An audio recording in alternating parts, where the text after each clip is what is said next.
Cool. I'll kick us off. All right. Welcome, everybody, to another DeFi Raiders AMA. I'm Dejanik here with Mike from Ether.fan and Ether.fi. We're excited to learn more about both. Yeah, for sure. Do you want me to give like a quick summary about EtherFan? Is that a good starting point? Yeah, absolutely. I can give a little intro and then get into some questions to tee you up if you'd like as well. Sure. Yeah. Okay. That sounds good. Yeah. Whatever works for you. Cool. So EtherFi is the only liquid staking protocol where stakers keep control of their keys while delegating staking to node operators and earning rewards. I'll of course let Mike explain what these things mean, but I'll list a couple of them. And here we're here to talk today about their newest product, EtherFan, which lets users stake ETH, mint provably rare fan NFTs, and earn boosted staking rewards, while supporting decentralization through Ether.fi's Operation Solo Staker. So Mike, I'd love to learn a little more about the history of the project and team, and then after that, why don't we get into decentralization and stakers and node operators for a bit, and from there into Ether.fan.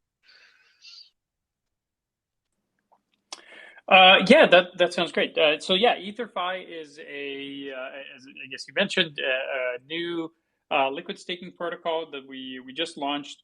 The big difference with EtherFi versus other options that are out there is that the stakers get to retain control of their keys, and then the second point of differentiation is that the uh, uh, the protocol, the way it's designed, supports more kind of composability, in particular native integration with restaking and other ways of building on the protocol. So that's those are the two big differences. And then EtherFan is, you can think of it as the membership loyalty program that's built on top of EtherFi. It's basically a way for people to kind of gamify their staking experience, and allows users to accrue loyalty points and get higher membership tiers, which gives them a larger share of protocol revenues.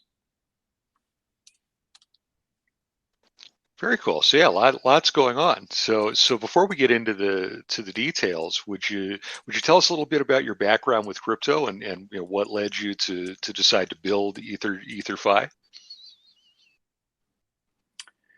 Yeah, I guess so. I've been involved in crypto or doing stuff in crypto for a long time, for almost a decade now. Actually, I guess over a decade.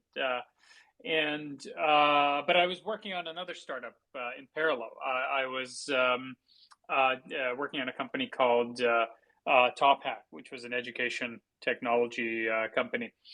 Um,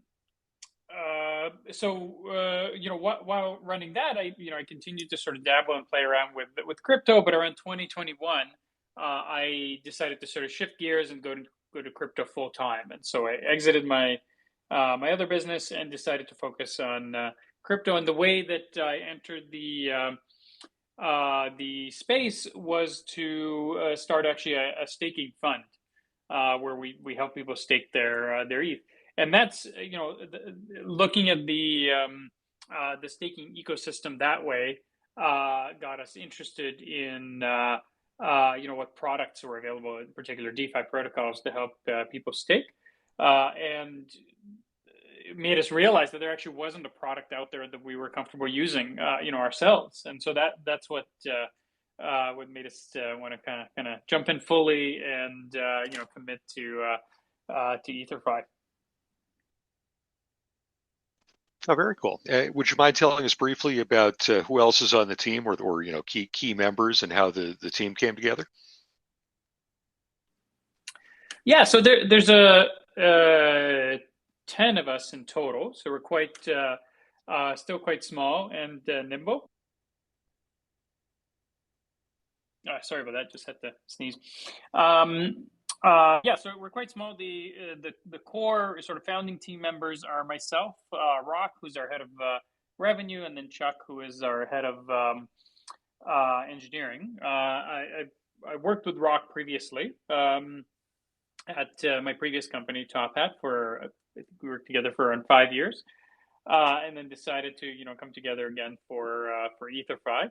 And then Chuck, we he's based in Denver, like Rock, and so that they met there, and we sort of connected and talked, and he decided to join with us as well. Yeah, very cool. Nice to have some team members in the same location. Yeah, for sure.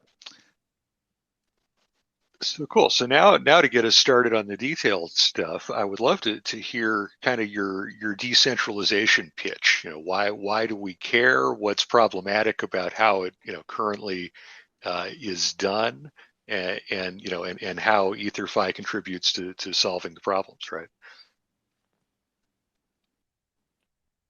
Yeah, for sure. So EtherFi is meant to support decentralization, and so the way that it does that, first of all, is by making sure that stakers get to retain control of their keys, and I think that's an essential component of it. And then the second thing that we're doing is running what we call Operation Solo Staker. And Operation Solo Staker is a program that we run where we effectively subsidize or give people hardware to run staking nodes for free, subsidized by staking rewards. And so that's something that we've been running for. We just launched it, like the protocol a few months ago, and got our first set of node operators up and running, and we'll actually be looking to scale that program pretty substantially over the coming weeks and months. So that's a big area of focus for us is decentralization. And then I guess I talked a little bit about EtherFan. EtherFan is an NFT project that's backed by ETH staked on EtherFi. And the way it works is, when you go to EtherFan and want to stake your ETH, you mint an NFT that represents your ETH, your staked ETH share. And then in addition, it also accrues loyalty points and membership tier, which allows you to get a larger share of protocol revenue over time. So it sort of rewards people that stake for the long term. Does that make sense? Is that a good overview? Yeah, makes a lot of sense. And so is the plan then for the NFTs to participate in governance over time or something like that, or are they purely art and representation of access to a position? So I guess I'll say we're not sure yet. We haven't made any official decisions on that. But one of the things we have been talking about as a possibility is for these NFTs to have some role in governance. Maybe it's just an ability to make proposals and then sort of pitch it to the team, or maybe some more formal structure. But being fully transparent, we haven't made any decisions on that yet, and we're still kind of playing with it.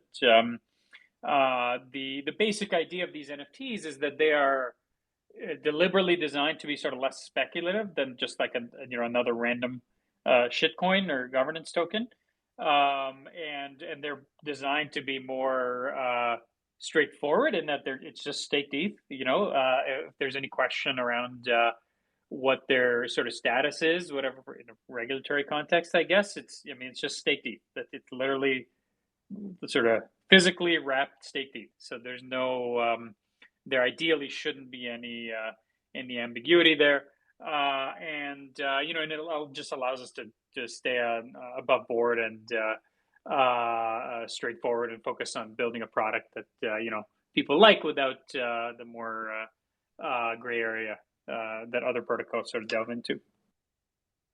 Oh, that makes sense. I didn't realize that the NFT actually was in this case, the receipt for the staked ETH. That makes sense. Yeah, exactly. It's as crypto obviously is kind of interesting, but in that you can sort of you can write contracts to do anything, right? And everything is a contract. So in this case, the ETH is wrapped staked ETH. That's its role and function.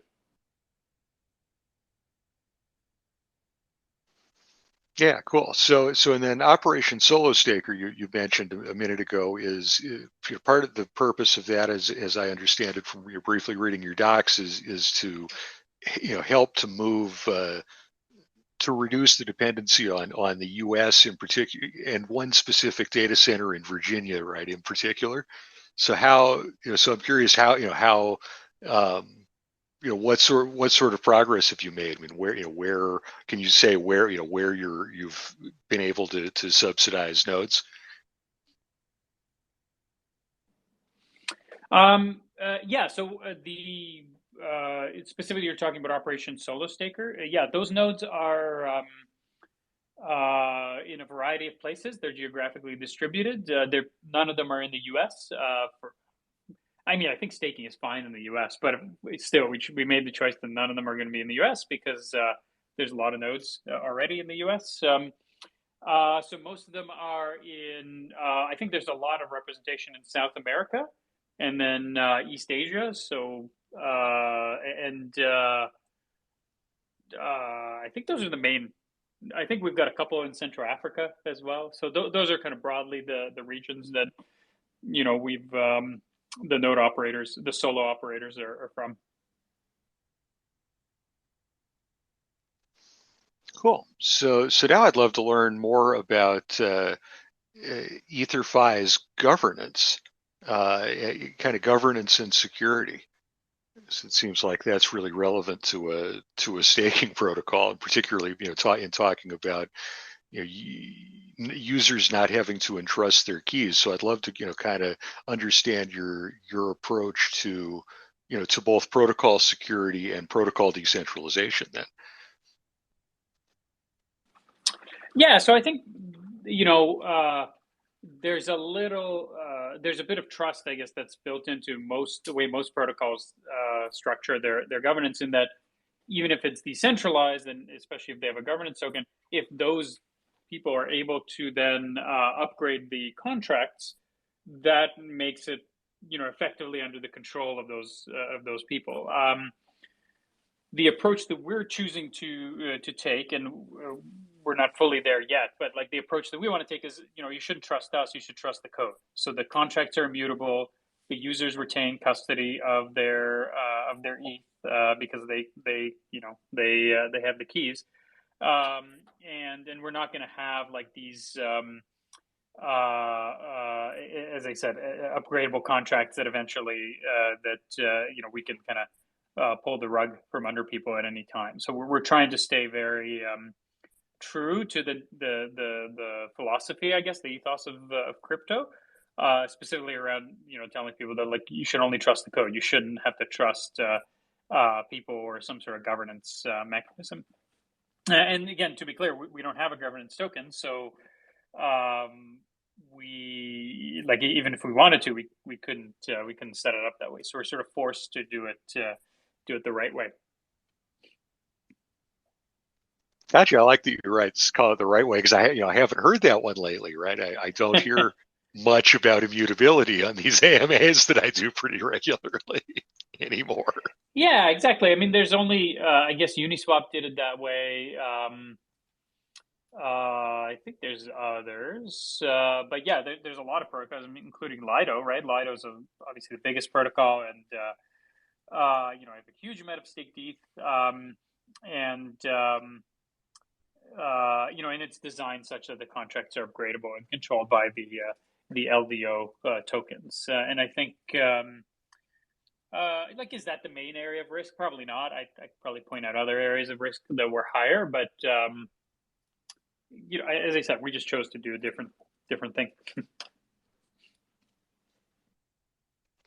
Yeah, it is. I mean, it seems like I guess that was for all the early protocols, because that's Aave as well as immutable. So yeah. Oh yeah, that's right. Yeah, that's right. There's a couple. I mean, I think I think there's a few that chose to go that path. I think, and that's the right approach, I think. Well, that cuts off most of my security and governance questions. Yeah, I mean, that makes sense.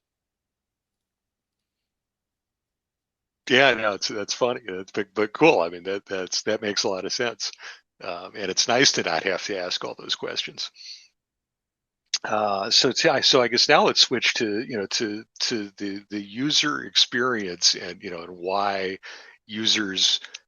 I mean, and I kind of know the answer, but I feel like I should ask it again anyway. Right? Why the user experience of using EtherFi or EtherFan, as the case may be, and of course how how it competes with the Lidos out there. Yeah, so with EtherFi, it looks to the user the same as if you were, well, maybe I won't make comparisons. Basically, you go to EtherFi. Step one in the process is to generate a set of keys. So you generate, again, it's non-custodial. So you generate your own set of crypto keys to control your staked ETH. So that's step one. Step two is you then choose a node operator, and you can just like choose anybody, take it to auction basically, or you can choose a specific node operator. Like and we have mostly some of the big trusted ones that are out there, like Finoa and DSRV and others. And then you stake your ETH. There's a key exchange that happens between you and the node operator that you chose, and then that node operator spins up a validator for you and runs it, and then you're getting your staking rewards. So very simple. In some ways, it's similar if you were to go directly to one of those node operators. With the difference being, I guess, that typically they wouldn't just run one validator for you. They would want to, they're looking for larger customers that are looking to spin up tens or hundreds of validators. So that's if you have 32 ETH or multiples of 32 ETH. You're using our smart contracts as just purely kind of intermediary to stake with large, well, with other node operators. They could be large and established ones, or they could be trustless ones. So that's one. In the case of EtherFan, you would show up to ether.fan. You would decide how much you want to stake, and in that case, you can stake any amount of ETH. So it could be zero point 0.1 ETH and above. You mint an NFT representation, which is like your receipt for your staked ETH. That gives you sort of control over it and ability to get your ETH back. So you can always burn the NFT and get your ETH back. And then that goes into a pool, and then that gets distributed to the node operators, who then stake it and run the validators. So that's the user experience. Either you're like a large staker that wants to keep their own keys, then you go to EtherFi and stake your ETH that way, or if you're a smaller staker that just wants, well, that can't spin up a full validator, then you have to go to the pooled sort of approach on EtherFan and mint your NFT that way. Cool. And will there be any sort of time staked benefit or sort of loyalty benefits for NFT holders? Yeah, that's right. So it works similar to airline miles. If you're familiar with loyalty programs associated with air travel or other. I mean, these are things that are I guess less popular in the crypto world, but like they've been around for like, I don't know, 100 plus years, and so we decided like that's a good program to motto it after. So yeah, so on EtherFan, you get your NFT, and then you accumulate these loyalty points over time. And we are still working on what you can do with those loyalty points.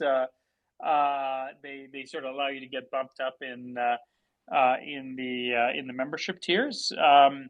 And we're actually going to be releasing some communication on exactly what the loyalty points are later today. We're still just finalizing it, but we'll be communicating that shortly. Oh, very cool. Good timing. So and it is it's also minting then is still ongoing, of course, because these will presumably mint forever, right? So we had a limited mint. We wanted to create some excitement and demand around this. So we minted the first 1,000 NFTs, and that was our Series 1. We then launched our Series 2 mint, and that is still ongoing, almost done. We're like just over 90% fully minted through. And so yeah, so that's still going. So if anybody's who's listening wants to go to ether.fan, you can still get your wrapped ETH, your staked ETH NFT. Oh, interesting. And then so then will there be a series 3 and 4 and so forth, or what's the uh, Yeah, there will be a series 3. We're figuring out the exact timing of when that'll be released. It'll probably be sometime mid next week. oh, very cool. And people should, I assume, join your Discord to be up to date on the sale, on when things go on sale. Yeah, that's exactly right.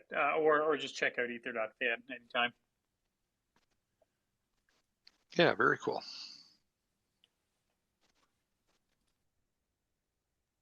Good. Any other pieces of the NFT or loyalty roadmap you could or even community engagement roadmap that you can speak to? Yeah, so I think the big thing on the roadmap, which is we're aiming for October, but like with these things, you never know. It's something that could take longer if we realize it's more complex. But the very next thing on the roadmap is EETH, which is our liquid staking token, and it is the token that actually is underlies EtherFan. So it's there, but it just hasn't been made publicly available. And that's a liquid staking token similar to RETH or STETH or other similar types of tokens. So that's the very next thing that we're going to be releasing, as well as a few other improvements. And then finally, and this is maybe a year out. I mean, this is a little bit more speculative, but it's the restaking um, integration. Well, I should say the integration will be done sooner, but like the actual, I think realistically, like we're looking at probably 8 months to a year before there are restaking services that are up and running. Yeah, cool. That's a long roadmap or a challenging item to build. For sure, yeah. There's a ton of work to do. Yeah, excellent. Well, good. Is there anything we have missed? And for any of our listeners, if anybody would like to hop up on stage and ask a question, please raise your hand.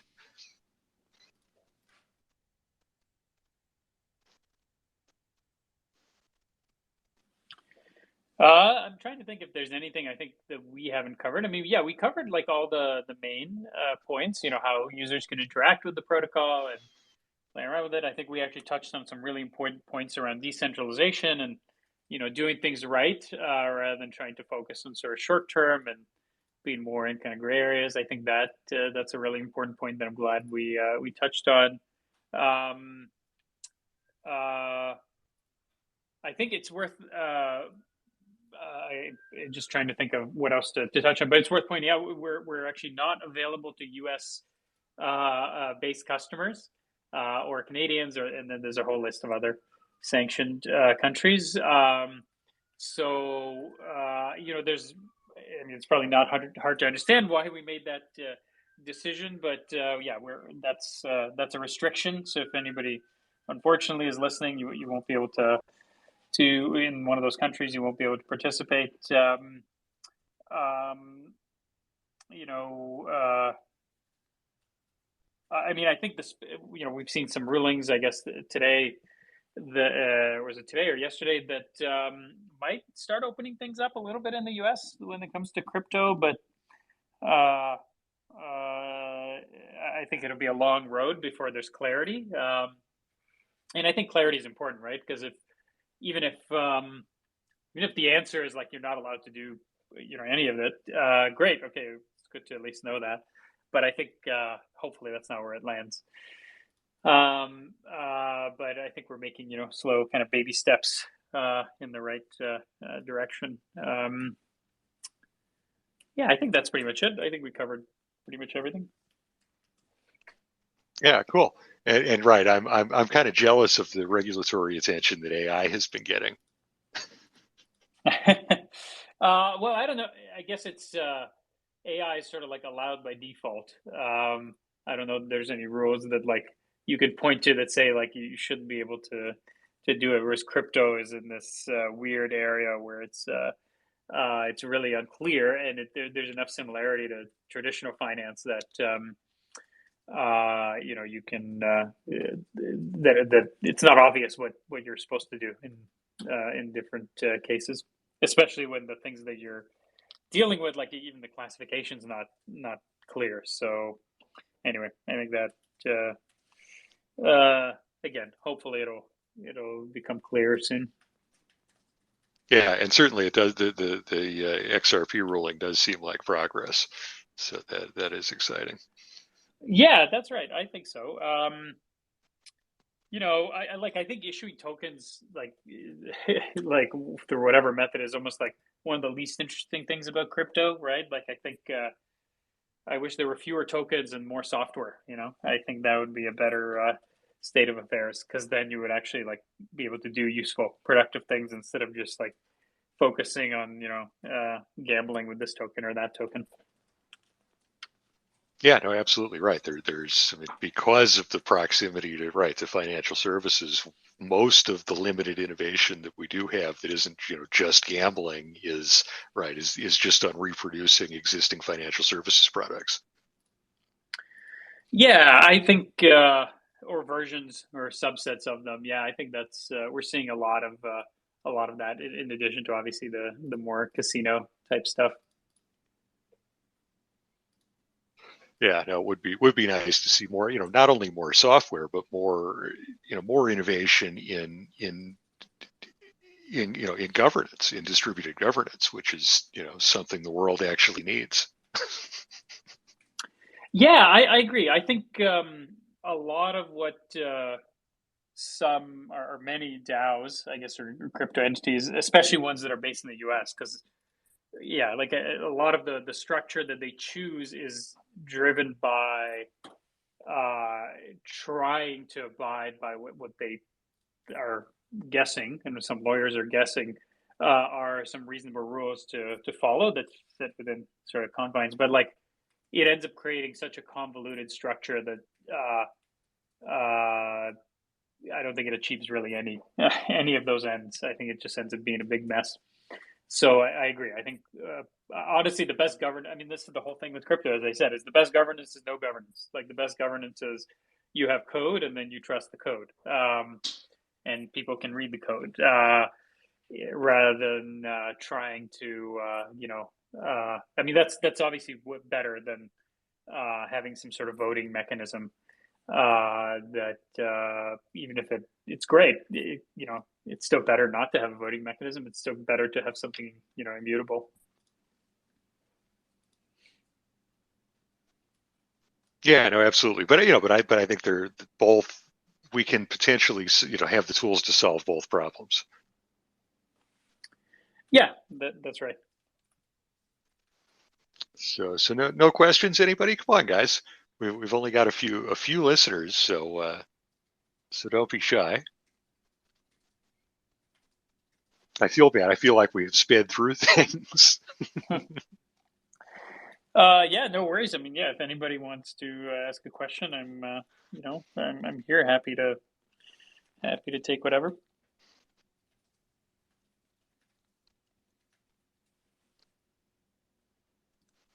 But yeah, if not, it has been a pleasure chatting, Mike. Thanks so much for joining us. Yeah, it was great. Thanks for having me, for sure. Yeah, and thanks to our listeners. Thanks everybody for the time. I've been Degenic, here with Mike from Ether.fan and Ether.fi. Everybody go get an NFT.